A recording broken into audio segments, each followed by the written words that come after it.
메시아로서의 일을 하기 직전에 40일 금식기도 하신 이야기입니다. 말이 40일 금식기도지 한 달 10일을 어떻게 사람이 물만 먹고 물도 안 드셨던 것 같은데 살 수가 있겠어요. 그래서 이 40일 금식기도를 따라서 하던 목사님들 중에 많이 돌아가시는 분들이 계세요.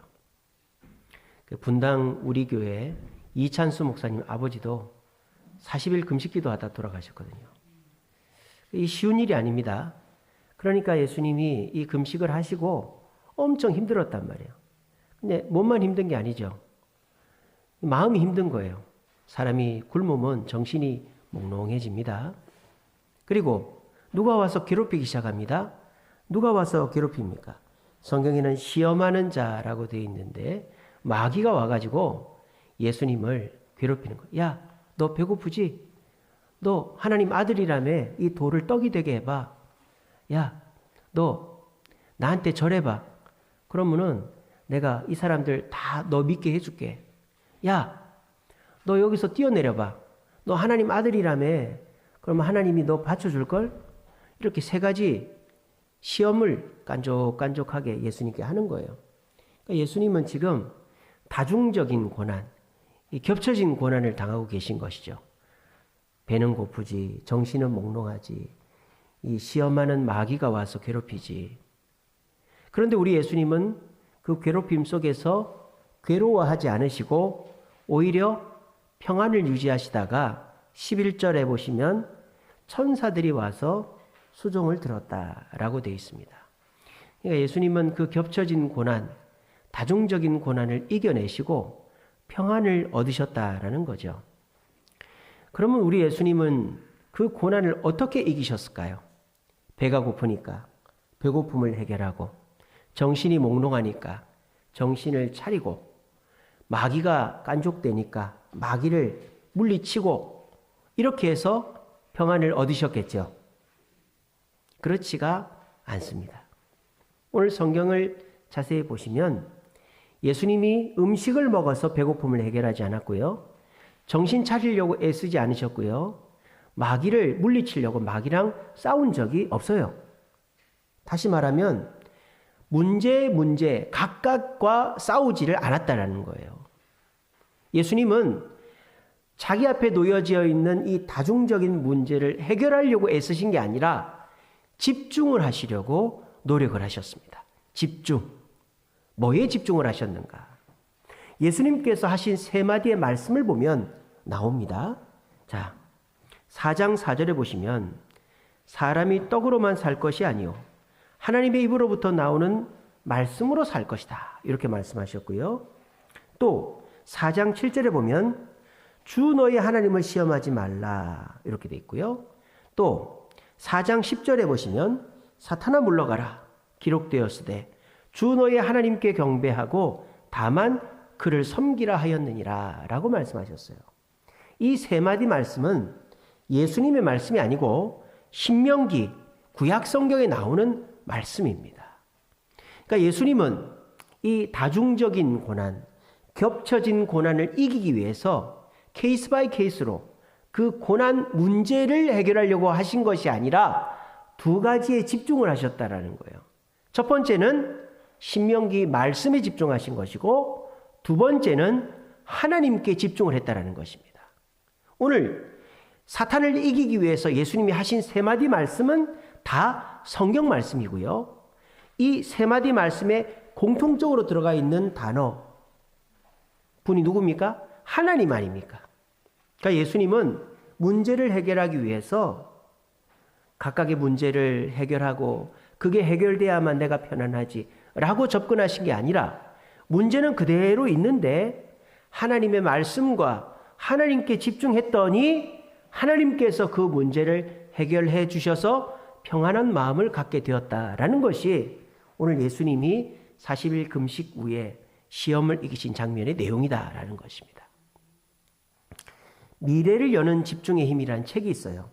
잭 캔필드라는 사람이 쓴 책인데, 잭 캔필드, 이 사람 어떤 책을 썼느냐, 마음을 여는 101가지 이야기. 혹시 읽어보신 분들 계신지 모르겠습니다. 저 대학교 때 사서 읽어본 적이 기억이 있거든요. 마음을 여는 101가지 이야기. 시리즈 책이 한 3권 정도 되는 책인데 두꺼운 책입니다. 그 책 공동 저자가 이 잭 캔필드라는 사람이에요. 근데 이 사람이 미래를 여는 집중의 힘이라는 책을 썼어요. 이 책에 우리가 미래를 열려면 어떻게 해야 될까? 제목에 다 나와 있어요. 미래를 열려면 뭘 해야 된다? 미래를 여는 뭐의 힘? 예, 다들 너무 추우셔서 입이 얼어붙었습니까? 미래를 여는 무엇의 힘이라고 그랬죠? 제가 제목을 집중의 힘이라고 그랬죠. 그러니까 미래를 열려면은 뭐가 있어야 된다? 집중의 습관이 있어야 된다라는 것이 이 책의 핵심입니다. 우리가 미래를 열려면 집중해야지 분산되면 안 된다라는 거죠. 그러면서 이 책에 이런 얘기가 있어요. 1953년도에 에드먼드 힐러리라는 사람이 에베레스트 산을 정복했습니다. 8,000m가 넘는 그 에베레스트 산을 최초로 등반한 이 에드먼드 힐러리, 이 사람한테 사람들이 질문을 했어요. 어떻게 그 높은 산을 오를 수 있었습니까? 그랬더니 이 힐러리가 하는 말이 2가지 때문입니다. 2가지에 집중했습니다. 그러는 거예요. 첫 번째로는 저 꼭대기 에베레스트 산을 집중했습니다. 내가 저기를 올라가야 된다라는 생각을 했습니다. 2번째로는 내 발 앞에 한 걸음 한 걸음에 집중을 했습니다. 그랬더니 저 꼭대기에 가 있었습니다. 라고 얘기를 했답니다. 자, 그 추운 날, 그 위험한 곳을 가는 것이 얼마나 힘이 들겠습니까? 그런데 추위를 어떻게 극복할 것인가? 눈에 어떻게 안 빠질 것인가? 루트는 어떻게 할 것인가? 뭐 산소는 어떻게 할 것인가? 이런 거 고민하다 보면 못 올라가죠? 자살하는 사람도 그렇다고 그래요. 내가 자살했을 때 내 모습이 추하면 어떡하지? 피가 떨어져 있으면 어떡하지? 그런 고민하면은 자살을 못 한다는 거죠. 마찬가지로 사람이 생각이 많으면 자살도 못 해요. 이 에드먼드 힐러리가 에베레스트 산을 올라갈 때 추위 걱정, 장비 걱정, 루트 걱정, 여러 가지 걱정을 하면은 못 올라갈 텐데 딱 2가지만 생각했다는 거예요. 내가 저기를 올라가야 된다. 그리고 내가 한 걸음씩만 가자. 그랬더니 이 힐러리라는 사람이 최초로 에베레스트 산을 올라갈 수 있었다는 겁니다. 여러분 기억하십시오. 불안은 어디서 오는지 아세요? 불안은 분산되면 옵니다. 생각이 많고 해야 될 일이 많고 신경 쓸 일이 많으면 불안이 찾아옵니다. 그런데요, 내가 무엇인가에 집중하면 불안이 없어져요. 뒤에 보면 달력이 있는데 안 가져가신 분들은 가져가십시오. 제가 이제 실수로 달력의 표를 안 바꿨어요. 근데 그 표를 스티커를 해서 다 붙였어요. 그 한 달력당 12장, 12개월이니까 12장이잖아요. 12달이니까. 그걸 다 저 혼자 못하고 우리 오영숙 집사님, 저희 둘째 아들, 저희 집사람 4명이서 한 2시간을 붙였어요, 그거를. 근데 그 2시간 동안 마음이 얼마나 편안했는지 몰라요. 왜? 집중을 하니까 이거 삐뚤게 붙이면 안 된다. 이거 똑바로 붙여야 된다. 어떻게 잘 붙이지? 고생만 하고 붙이니까 내가 주일날 설교 걱정, 또 뭐 교회 걱정, 뭐 이자 걱정, 아무것도 걱정이 안 나고 그러니까 단순 노동이 그렇게 재밌는지 몰랐어요. 저같이 정신 노동하는 사람들은 단순 노동이 최고로 좋습니다. 그래서 뭐 뜨개질을 한다든지 뭐 이렇게 뭔가 단순하게 할 수 있는 뭔가가 있으면 마음이 편안해져요. 왜? 집중을 하니까. 근데 생각이 여러 가지로 분산되어 있으면 그 사람은 불안이 찾아올 수밖에 없다라는 것입니다. 세상 사람들은요, 돈 버는 일에 집중합니다. 성공에 집중합니다. 즐거움에, 쾌락에 집중합니다. 내 만족에 집중합니다. 그렇게 해서 그 일을 이루기도 합니다. 그런데 그 일을 이루는 것도 어렵지만 이루고 난 다음에 더 좋아져야 되는데 더 갈증이 나고 더 허무해지는 경우들을 많이 봅니다. 그나마 집중 안 하는 사람보단 낫죠. 오늘 이 자리에 계신 분들은 그리스도인입니다. 예수 믿는 분들입니다. 그럼 우리는 누구에게 집중을 해야 될까요? 얘기해 보세요. 누구에게 집중을 해야 될까요? 예수님께 집중을 해야 되는 거예요. 그러면 그 예수님께서 여러분들의 삶에 지금 5가지, 10가지 있는 그 문제들을 해결해 주신다라는 거예요. 지난 주간에 교회에 큰 일이 2가지가 있었어요. 하나는 말씀드렸다시피 재판이 걸려 있었잖아요. 그래가지고 지난주 화요일 날 제가 선고를 받으러 갔습니다. 2시에 안산에 있는 수원지방법원 안산지원에 딱 들어가 앉아 있는데 그 재판을 하기 전에 소액 재판은 선고를 먼저 하고 재판을 그 다음에 하거든요. 한 4, 50까지 선고를 하더라고요. 근데 7, 80%가 원고 승소예요. 원고가 이깁니다. 왜? 원고가 자기 돈 내서 재판했으니까 질 재판을 하겠어요? 원고 승소, 원고 승소, 원고 승소. 저는 원고일까요? 피고일까요? 저는 피고였습니다. 제가 재판을 건 게 아니기 때문에. 창호회사에서 돈을 시공사한테 받아야 될 걸 저한테 달라고 그러니까. 그래서 저는 피고였어요. 가슴이 막 떨리는 겁니다. 기도했죠. 주님, 제가 할 수 있는 게 아무것도 없습니다. 변호사도 없고, 증거 자료도 없고, 제가 할 수 있는 게 기도밖에 없습니다. 주님 도와주세요. 근데 저 앞에 딱 와가지고, 가온, 창호, 누구누구 씨, 박희재 씨, 어떻게 됐을까요? 원고, 패소, 이렇게 탔어요. 제가 이긴 거예요. 저는 아무것도 한 게 없어요. 저는 재판도 건 것도 없고, 거기 법원에 3번 간 것밖에 없어요.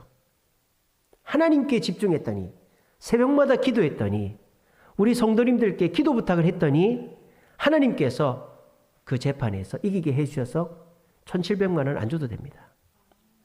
또 이게 호사다마라고 또 문제가 하나 생겼어요. 수요일 날 여기에서 물이 한 방울씩 똑똑 떨어지는 거예요. 저기 스피커 옆에 저 등에서. 우리 영균이가 그거를 보고는 목사님, 제가 교회 와서 기도하고 가는데 보니까 물이 떨어져요. 그러는 거예요. 야, 낭패가 났습니다. 어떻게 잡아요? 이 천장에서 누수가 되는 거를. 그래가지고 제가 한 고생을 하고 있으니까 우리 장로님이 제가 딱 했는지 목사님 걱정하지 마세요. 제가 다 해결하겠습니다.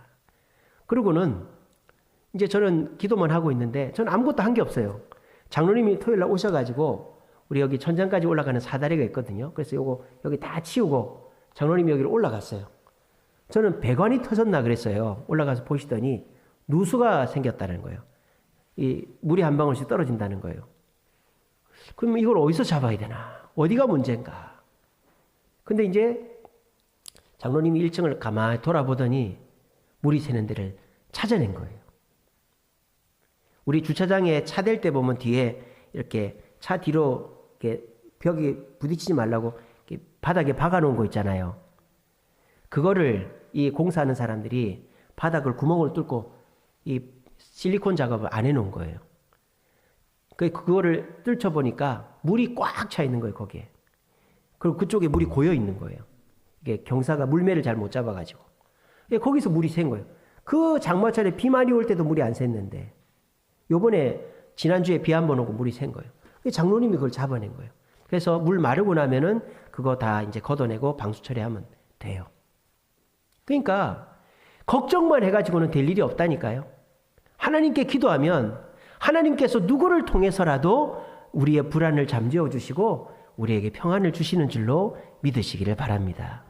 그래서 저는 하나님을 제대로 믿고 하나님께 집중하기로 작정을 했습니다. 왜?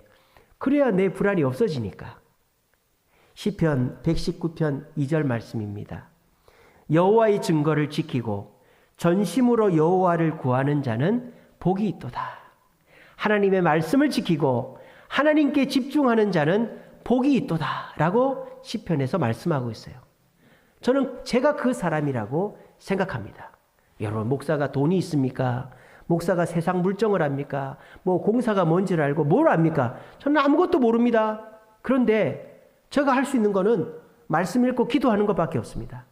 말씀 읽고 기도하고 하나님께 집중했더니 하나님이 재판도 이기게 해주시고 우리 장로님 통해서 이 물 새는 것도 잡게 해주시고 제가 고민하고 있는 거를 이 사람이 도와주고 저 사람이 도와줘서 저는 우울증 걸리지 않고 간암 걸리지 않고 지금까지 멀쩡하게 잘 살고 있습니다. 여러분들은 어떠십니까? 여러분들의 얼굴에 불안이라는 글자가 써 있는 것 같아요. 근데 그 불안을 어떻게 해결하려고 하고 계십니까? 내가 해결하려고 이리 뛰어다니고 저리 뛰어다니고 이 사람 만나고 저 사람 만나고 윗돌 빼서 아랫돌 메꾸고 이 돈 빼서 저 돈 메꾸고 이렇게 하고 계십니까? 그렇게 해서 한두 가지를 해결했다 칩시다. 그러면 문제가 끝납니까? 문제는 끊임없이 반복되고 또 다른 문제가 일어나게 되어 있습니다. 문제 쫓아다니다가 가랑이 찢어지고 마음은 누더기가 되어 있는 거예요. 그런데 저와 여러분들은 문제를 쫓아다닐 필요가 없어요. 우리는 한 분에게만 집중하면 됩니다.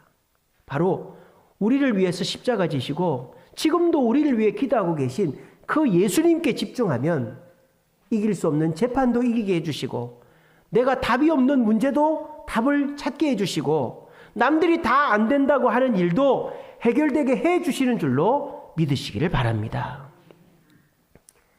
12월 달은 성탄의 달입니다. 예수님께서 이 땅에 오신 달이죠. 예수님은 이 땅에 왜 오셨을까요? 요한복음 14장 27절입니다. 예수님은 이 땅에 평안을 주러 오셨다 그랬어요. 그것도 어떤 평안? 세상이 알 수도 없는 평안을 주러 이 땅에 오셨다 그랬습니다. 예수님은 저와 여러분들의 마음속에 있는 불안을 걷어가시고 평안을 주기 위해서 이 땅에 오셨다라고 요한복음에서 말씀하고 있습니다. 그 예수님께 집중하고 그 예수님을 바라보는 자는 평안을 얻을 수 있습니다. 여러분들은 이 12월 첫 주 예수님이 오신 12월 달이라는 거, 성탄절이 있는 달이라는 것을 교회 오시기 전까지 생각이나 해보셨습니까? 요즘은 경기도 좋지 않고 코로나 이후에 계속적으로 문제가 생기고 또 월드컵을 하고 있다 보니까 이 성탄이 왔는지 안 왔는지도 모르는 시기 속에 우리는 살고 있습니다. 여러분, 그런데요, 우리가 그렇게 세상 속에 분주하고 불안해져 있는 상황 속에서 예수님을 잊어버리면 우리는 참된 평안, 예수님이 주시는 평안을 누릴 수가 없다라는 것입니다. 저는 예수님이 어떻게 평안을 주는지 여러분들한테 설명할 길이 없습니다. 이렇게 해서 육하원칙에 따라서 예수님 주신다 말씀드릴 수 있는 방법이 없습니다. 하지만 확실한 것은 저는 말씀과 기도, 예수님께 집중했더니 주님이 저한테 평안을 주시더라는 겁니다. 그리고 우리 주세움교회 새벽기도 나오시고 신앙생활 하시는 많은 분들이 예수님께 집중하고 말씀에 집중해서 평안을 얻는 분들이 계시더라는 겁니다.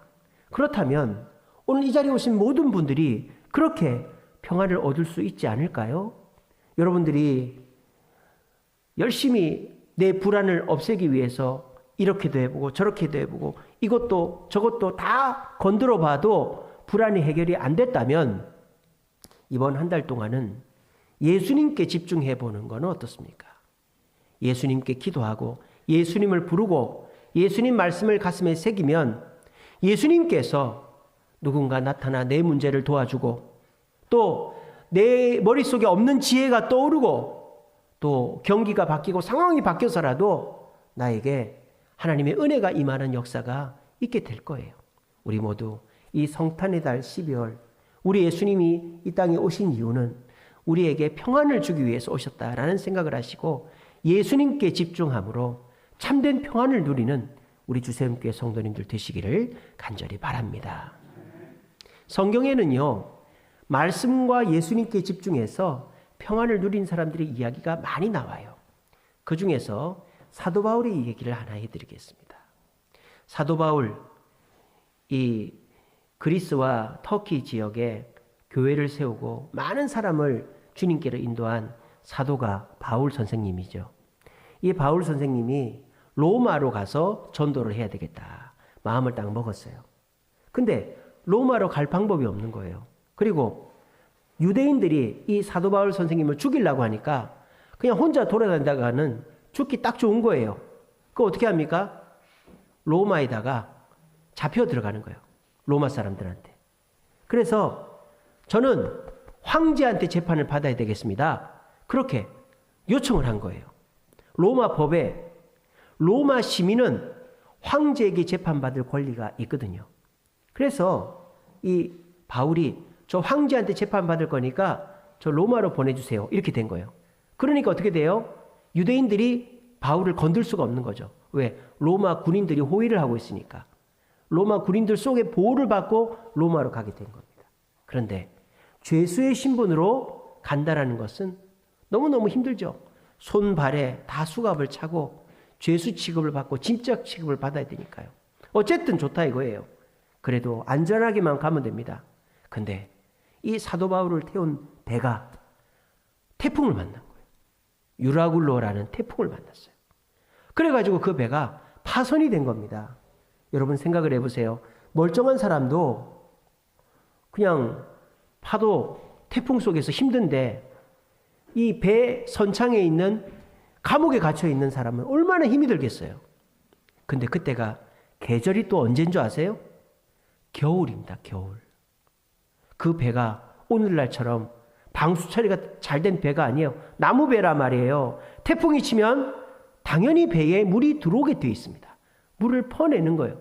그러면 선창에 있는 이 죄수가 있는 거기에는 얼마나 물이 많이 들어왔겠어요. 누가 퍼주지도 않으니까. 그 추위에 그 태풍 속에서 오돌오돌 떨면서 지냈을 거예요. 그리고 밖에서 시시각각 상황이 변하는데도 나갈 수가 없어요. 탈출할 수가 없어요. 그러니까 얼마나 두려운지 몰라요. 그리고 들려오는 소리가 돛도 부러졌다. 키도 부러졌다. 배가 표류하기 시작했다. 멀쩡한 사람도 두려워하는데 사도 바울은 얼마나 두려웠겠습니까? 태풍 때문에 온 배가 난리법석이고 몸은 물에 젖고 이제 난 죽었다 싶으니까 불안하고 염려가 되는 그런 다중적인 고난, 겹쳐진 고난 속에 있었던 것이 사도 바울입니다. 근데 이 사도 바울이 그 배에 타고 있는 많은 사람들 중에서 이 바울만 불안해하지 않고 있습니다. 그 배에 장군도 타고 있고 선장도 타고 있고 상인들도 타고 있는데 이 사람들은 여차하면 도망갈 수도 있는데 이 사람들은 다 불안해하고 있는데 바울만 불안해하지 않고 있었단 말이에요. 왜? 바울은 집중하고 있었기 때문에. 무엇에? 하나님께 집중하고 있었기 때문입니다. 사도행전 27장 23절입니다. 바울이 불안에 떨고 있는 사람들에게 이렇게 얘기합니다. 내가 속한 바 곧 내가 섬기는 하나님의 사자가 어젯밤에 내게 서서 말하되 바울아 두려워하지 말라. 내가 가이사는 황제예요. 황제 앞에 서겠고 또 하나님께서 너와 함께 항해하는 자를 다 내게 주셨다 하였다 라고 말하고 있습니다. 그러면서 바울이 뭐라 그럽니까? 여러분이여 안심하라. 여러분들도 안심하십시오. 나는 내게 말씀하신 그대로 되리라고 하나님을 믿노라 라고 바울이 고백하고 있는 것입니다. 바울은 자기를 뭐라고 표현해요? 나는 하나님께 속했다라고 말하는 거예요. 하고 많은 사람 중에 하나님의 자녀가 되었다라는 거죠. 살인자도 사기꾼도 자식 귀한 줄은 압니다. 하물며 하나님께서 자기 자녀들인 우리들을 버려두시겠어요? 바울은 고백합니다. 나는 너희들과 다르다. 나는 하나님의 자녀다. 그리고 뭐라고 합니까? 내가 섬기는 하나님이라고 그래요. 바울은 하나님의 말씀에 그냥 뭐 그러든지 말든지 이러는 사람이 아니라 하나님의 말씀에 순종하는 사람이었다라는 거예요. 이러니까 하나님이 어떻게 합니까? 부모도요. 자식들 중에서 말 잘 듣는 자식한테 잘해주기 마련이잖아요. 하나님이 이 사도 바울을 특별히 귀하게 여겨서 사자를 보내서 불안감을 덜어주신 겁니다. 바울은 그 태풍을 이기려고 하지도 않았습니다. 추위를 이기려고 하지도 않았습니다. 어떻게 되는지 물어보지도 않았습니다.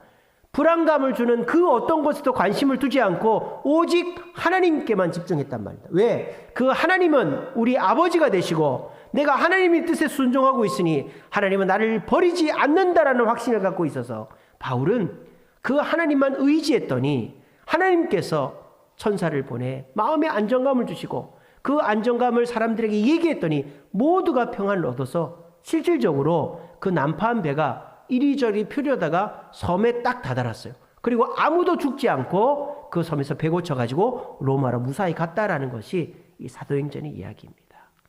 여러분, 불안해봐야 누구 손해예요? 내 손해예요. 여러분, 불안해봐야. 불안한다고 문제가 해결이 됩니까? 걱정한다고 문제가 해결이 됩니까? 하나도 해결이 안 됩니다. 오히려 불안하면 안 하던 실수를 하죠. 오히려 불안하면 사람들한테 짜증내죠. 오히려 불안하면은 내가 일을 포기해버려요. 불안하면 실수합니다. 짜증냅니다. 포기합니다. 그게 내 일을 망치는 거예요. 사람들이 그렇게 망하는 길로 가고 있는 거예요. 이것도 해결이 안 되고 저것도 해결이 안 되고 막 여러 가지를 신경 쓰다 보니까 불안하죠. 불안하니까 어떻게 됩니까? 실수를 하는 거예요. 불안하니까 옆 사람한테, 아내한테, 직장 동료들한테 짜증을 내는 거예요. 그리고 에이, 안 돼. 포기해버리는 거예요. 그러면 그 문제 때문에 내가 망하는 게 아니라 불안 때문에 내가 망하는 거예요. 불안을 어떻게 이길 수 있습니까? 문제를 쫓아다니지 마시고 하나님을 집중하시기 바랍니다. 여러분, 인천의 월미도에 가면 디스코 팡팡이라고 있어요. 아시죠? 거기 제대로 서 있는 사람 아무도 없습니다. 난간을 잡고서도 난리법석이에요. 왜? 움직이니까. 움직이는 데는 서 있을 장사가 없죠. 흔들리는 것을 의지하면 안 된단 말이에요. 문제를 해결하려고 문제를 쫓아다니면 우리는 문제에서 절대 못 벗어납니다. 우리가 어떻게 해야지 문제를 해결할 수 있습니까? 흔들리지 않는 걸 의지해야 되는 거예요. 바로 우리 하나님이십니다. 하나님은 처음과 끝을 다 알고 계십니다. 그리고 우리를 위해서 예수님을 보내주시고 우리를 자녀 삼아주시고 우리를 도와주시기 위해서 작정하고 계신 분입니다. 그러므로 그 하나님을 의지하는 자는, 하나님께 집중하는 자는 불안이 없어지고, 불안이 없어졌기 때문에 살 길이 보이고, 그것을 통해서 하나님의 지혜로 열심히 하면 남들은 다 나자빠지는데 우리에게는 참길이 열려서 하나님의 축복으로 평안과 문제 해결의 축복이 다가오는 줄로 믿으시기를 바랍니다. 여러분, 철새들을 생각해 보세요. 철새들은 겨울이 오면 겨울 준비를 하지 않습니다. 아, 겨울이 오니까 우리 집을 좀 더 따뜻하게 해야 되겠네. 겨울이 오니까 음식을 좀 준비해놔야 되겠네. 하지 않습니다. 철새들은 겨울이 왔다고 그 겨울의 문제를 해결하려고 하지 않습니다. 어떻게 하죠? 장소를 바꿔버리죠. 간단하죠? 장소를 바꿔버리면 돼. 춥지 않은 곳으로, 먹이가 많은 곳으로 가면 되는 거예요. 우리도 마찬가지입니다. 문제가 많고 힘들고 어렵죠. 그 문제를 해결하려고 하지 마시고 교회로 오세요. 교회로. 여러분, 추우면 어떻게 해야 돼요? 따뜻한 거 먹고 따뜻한 옷 입으면 추위가 없어집니까? 여러분, 노숙자분들 보세요. 세상에 옷을 이렇게 입고서도 추워하는 분들이 노숙자분들이에요. 여러분, 추위는요, 따뜻한 음료수 먹고 옷 입는다고 없어지는 게 아니라 어떻게 하면 없어진다고 그랬죠, 제가? 집에 가면 된다고. 집에 가면 돼요. 아무리 쓰러져가는 초가삼간이라도 구들은 따뜻한 법입니다. 사람 사는 집은 온기가 있기 마련이에요. 여러분, 집에 가세요. 우리 집이 어디입니까? 뭐 자영동 현대아파트입니까? 청담동 무슨 아파트입니까? 거기도 집이지만 저와 여러분들의 집은, 우리의 불안을 이기게 해주는 집은 이 주세움교회라는 사실을 굳게 믿으시길 바랍니다. 여러분, 영국이 2차 세계대전 때 독일의 공습을 받을 때였어요. 막 독일군이 비행기로 폭격을 하는데 사람들이 있을 수가 없으니까 지하로 다 대피해 있습니다. 그런데 폭탄 떨어지는 소리, 건물 부서지는 소리, 사람들 비명 소리, 사이렌 소리, 잠을 못 자는 거예요, 사람들이. 불안해가지고. 그러니까 사람들이 더 몸이 안 좋아지고 날카로워지고 싸우고 이러는 거죠. 근데 그 대피소에 할머니 한 분이 편안하게 자고 있는 거예요. 그래서 사람들이 궁금해가지고 물어봅니다. 할머니는 걱정도 안 되세요? 할머니는 어떻게 그렇게 잠을 잘 주무세요? 그러니까 그 할머니가 뭐라는 줄 알아요? 다 깨 있을 필요가 있나? 둘 다 깨 있을 필요가 있나? 이렇게 했다는 거예요. 나는 잘난다 이러고 잔 거예요. 이게 무슨 말인지 알겠어요? 여기서 둘 다가 누구를 말할까요? 옆에 있는 사람하고 나를 말할까요? 아닙니다. 하나님과 나를 말하는 거예요. 하나님이 깨어 계신데 나도 깨어 있을 필요가 있나? 하나님이 깨어서 나를 돌봐주시는데 나는 자야지. 이게 그 할머니의 평안의 근거였다라는 겁니다. 여러분, 하나님은 졸지도 않고 주무시지도 않습니다. 예수님은 여러분을 위해서 기도하고 계십니다. 그런 하나님을 믿는다면 불안은 곧 불신앙입니다. 하나님을 믿지 않는 것과 똑같은 것입니다. 하나님이 나를 돌봐주고 있다는데 그걸 믿지 않는 것이 불안의 증거가 아니겠습니까? 여러분, 이 시간에 여러분 자신을 돌아보시기 바랍니다. 하나님이 나와 함께 하시고 나를 위해 깨어지키고 계신데 나는 그 하나님의 존재를 부정하고 또는 믿지도 않고 인정하지 않고 내가 어떻게 해결하지 않으면 이 문제에서 벗어날 수 없다라는 그 불안감 속에서 하루하루를 살고 있지는 않은지 우리 자신을 돌아보며 불안감을 떨쳐버리고 주님이 주시는 참된 평안을 누리는 저와 여러분 되시기를 간절히 바랍니다.